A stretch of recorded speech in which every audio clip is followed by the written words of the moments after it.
Welcome back to Walsall Fan TV for the preview of Mansfield against Walsall. Before we get into that though, a bit of League 2 news. Kevin Betsy, Crawley manager, has been sacked. They've had a pretty rough start to the season. They're in bottom place at the minute, in 24th position. Wagme, the crypto geniuses, parted company with him. Crawley struggling as much as the cryptocurrency market at the minute. Which one's more likely to respond? I think the crypto market has got every chance. Crawley, let's hope so for them. Newport have also parted company with their manager James Robery. They were down in 18th after a respectable season last season. They've struggled so far in early doors, and similar to Walsall, struggling to get enough points on the board. But thankfully, Walsall have turned the corner. A couple of wins has silenced those that wanted to see Mike Flynn heading for the door. So that's good.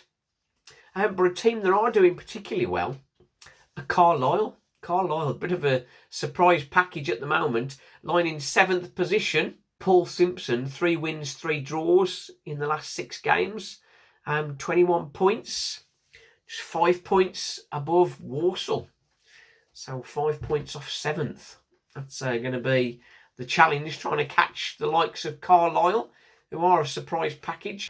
Christian Dennis certainly helping their cause, 7 goals. And Owen Moxham, 4 assists and 2 goals as well from the left side of midfield. All very credible. Can they maintain it? What do you think? Salford in 4th. Salford, is it the real deal for them this season? Because they've promised a lot. And we thought with Thomas Asante going to West Brom, that would severely weaken them. But they're doing very well at the minute. So Salford, are they going to hold their charge? Quarter of the way through the season, 4th, they're well primed. The biggest shock, of course, is Stevenage. 10 wins, a draw against Walsall and 2 defeats in 13 games. They're still top of the table, displacing Leyton Orient on 29 points. And then, of course, Northampton, 3rd. Mansfield, our opponents on Saturday, in 5th, with Bradford just below them.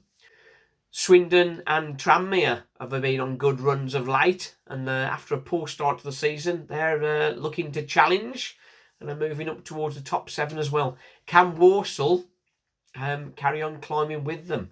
That takes us to Saturday's game, Mansfield against Walsall. What do we know about Mansfield? We see them in 5th. Mansfield doing pretty well, but they have got a few injury concerns. Walsall have had our fair share, and they're having a few as well. Stephen McLaughlin, known as Macca, left wing back, knee injury. So not been in training all week. He's a big player for them. So he's going to be assessed on Friday. So that'll be a big miss for Mansfield if he doesn't play. Lucas Atkins, he could be deployed as left wing back if Macca, McLaughlin, doesn't make it, which would weaken their attack. Despite the injuries, Mansfield is still holding steady. 6 unbeaten in the league. 4 wins, 2 draws. So that's pretty good. Yeah, in the last 2, won away at Barrow 1-0. That was a really good victory. But at home, to Hartlepool, just 2-2. So that was perhaps a little disappointing for them. But as I say, they're in 5th on 23 points. Walsall down in 14th with 16 points. So quite a gap. We could do without that growing on Saturday.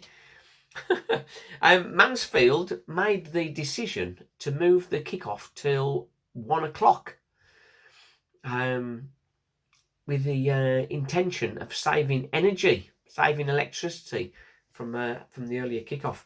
Is that going to work for them? Well, at the moment, there's 550 Walsall fans heading there.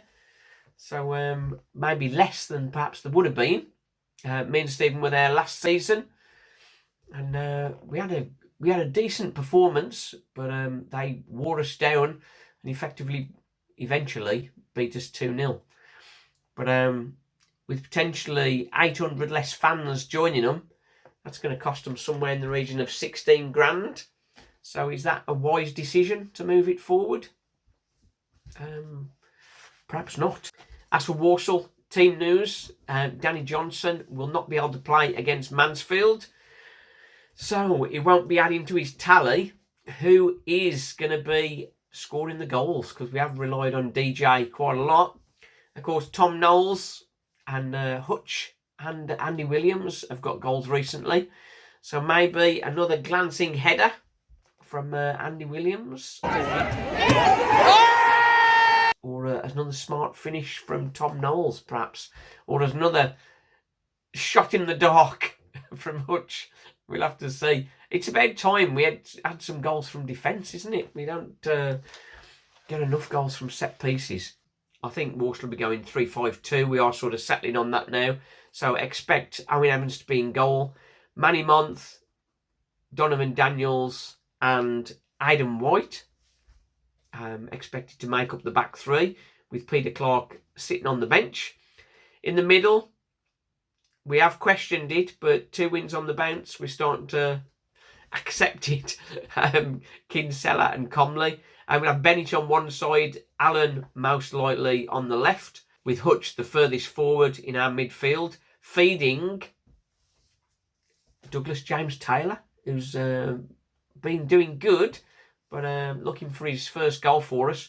Who's going to play alongside him? Now, I would expect Tom Knowles to be there, but Andy Williams, bit of experience alongside him, could work.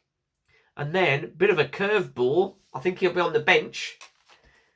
Timmy Abraham scored 2 goals against Rochester, or Roster, wherever you pronounce that. They won 5-0 in the Walsall Senior Cup on Tuesday. Very good performance from Ram as well, so he'll be pushing for a starting place. But I think Timmy and Ram are likely to start on the bench. What's the prediction? Well, I think it's a really tough game for Walsall. I would be happy with a draw. So I'm going to go for Mansfield 0, Walsall 0, but hoping for 1. Right then, what do you think? What's your predictions? Who's going to partner DJ T up front? I know Timmy sort of communicates very well with DJ T that we saw in pre-season. So maybe he might get a shock return to the first team. Or is he not good enough? We'll see. Right then, Walsall Fan TV, thanks for watching. The joy and the pain. Cheers. Yeah, it's good to hear, mate. Listen, I'm going to have to go. The wife's just pulled up.